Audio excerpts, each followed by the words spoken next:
What up, everyone? Just like the thumbnail states, I'm going to be showing you how to do something that you should never take your car to the dealership for. We're going to be changing the cabin air filter in my 2022 Ford Maverick. The replacement usually only takes about 5 minutes, and you don't even need any tools. However, if you take the car to the car dealership, they're going to quote you at like $200 to $300. So just say no to that one. But yeah, I'm going to show you how to do it in just a few simple steps. So let's get into it. All right, so to begin the process, we're going to go in the passenger side door.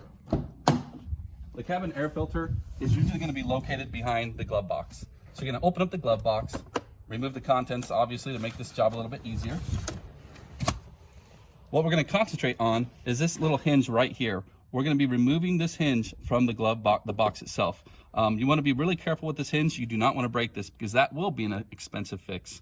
But this one, you kind of want to squeeze this little knob together and then pull this hinge that way.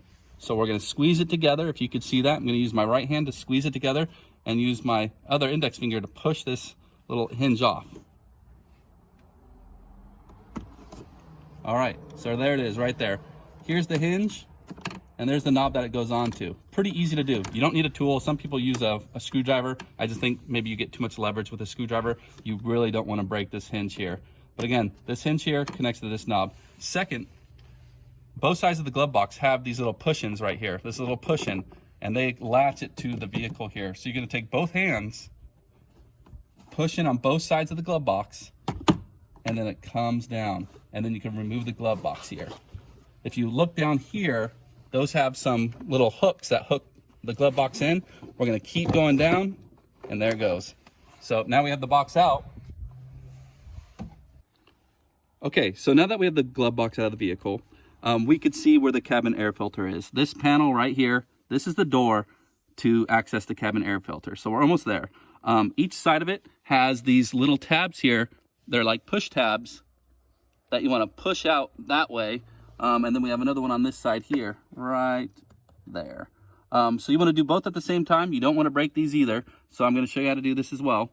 So we're going to go in to remove the door or lower the door. We're going to use both hands, and we're going to press both hinges at the same time outwards. You can hear them snap, and then you'll just lower the door here. And inside, you're going to see the cabin air filter. It's going to be this white piece here. Use two hands to pull it out. You don't want to damage it or anything, but you just pull it right out here, and then there it is. You kind of want to pay attention to how you insert these, add and remove them. You want the airflow. See that arrow? It's pointing down. We pulled it out here. Pay attention to where that arrow is going because you want to replace it the same way it was installed in the first place. All right, so it's time to put the replacement filter back into the slot here. So you're going to take it, make sure the arrow is correctly pointing down like it was when we removed it initially. We're going to go in there, be gentle with it. You want to slide it in, take two hands, push it in, make sure it's in there good. And then you'll just simply take this door. You want to take both hands and kind of press it shut, snap it shut. There it goes. But it takes a little bit of force, but we're in there. We're locked in.